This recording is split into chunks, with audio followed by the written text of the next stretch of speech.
Starfield is finally here, and if we're honest, as much as we're loving Bethesda's take on spacefaring adventure, the game chucks a lot at you very quickly. At times, the amount of new info Starfield throws at you in the early game can make you feel like a rough atmosphere entry onto a hostile planet, a little confused and probably concussed. And that can absolutely be the case when you see the massive list of traits you can pick when making your character. Traits in Starfield are essentially a way to customise your character's abilities, background and history before you head out into the big wide universe. And they can have a huge impact on your whole playthrough. During character creation, you get to pick 3 traits, each one with a positive and negative effect. Well, mostly anyway, so you can make any of your characters windswept, interesting and unique to that playthrough. In total, there are 17 traits you can choose from, and they range from picking to follow certain religions, growing up and learning the ropes with certain factions, giving you a pair of loving parents to look after, or even tying yourself to a lifelong mortgage in exchange for a lovely house with stunning views and easy access to local schools on a peaceful planet. You can only choose 3 though, and these traits are one of the first choices you'll have to make as you prep your playthrough for launch.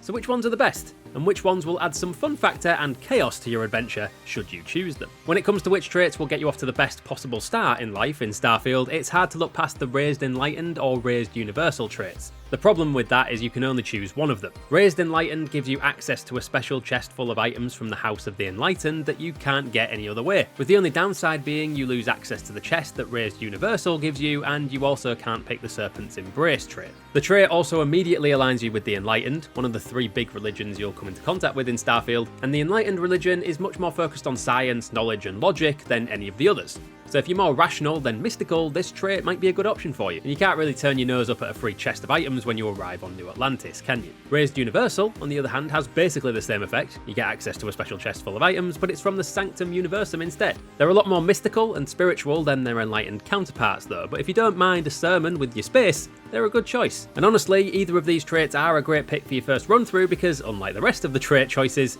they actually have no proper downside. But downsides and poor decision making are all part of the fun of Starfield, right? So what about some less optimal, but no less fun, traits to add some spice to your playthrough? Ever dreamed of owning your own home? Not in the real world, obviously, not in this economy, but in Starfield, even your space real estate dreams can come true. The Dream Home trait grants your character a luxurious house complete with mahogany fireplace on a peaceful planet and with no chance it'll be burned to the ground by vengeful factions.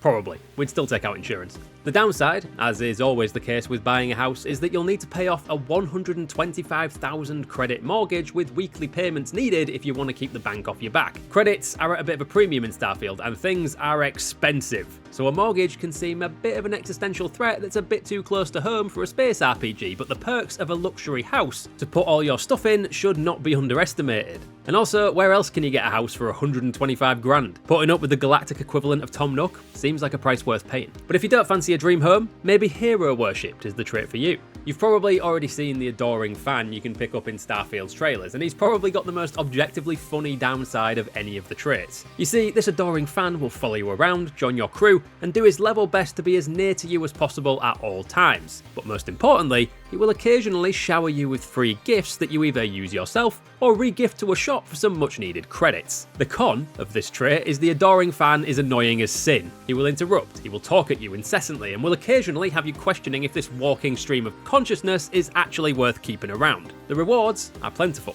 but the downside really depends on how much you can put up with. Now, if you don't like the idea of a fan who follows you around like a bad head cold, how about a fully functioning and alive set of parents that you can visit? This one might sound innocuous enough, but there is something nice about being able to visit your space mum and space dad. The old man's just retired after a long career in the space mines, and he deserves the chance to put his feet up. This trait opens up unique cutscenes and dialogue options, although we haven't made it far enough into the game to see if there are any side missions you unlock by picking this trait, but we would assume there's a bit more to it than what you initially see. The con here is that you have to pay your parents 2% of your credits every week.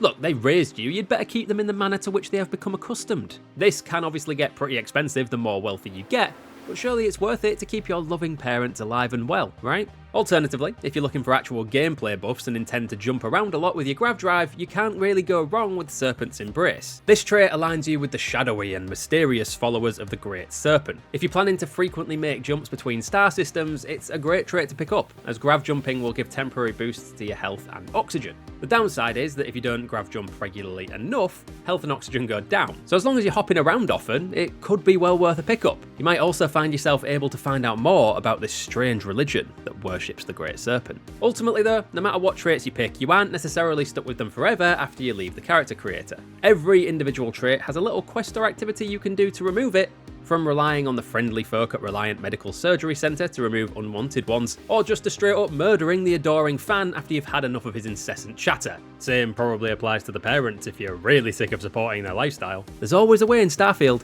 you just have to find it. So there you go, the best and most fun traits you can pick in Starfield. And if you're looking for more Starfield guides, check out this video, where we talk you through shipbuilding in Bethesda's massive space RPG.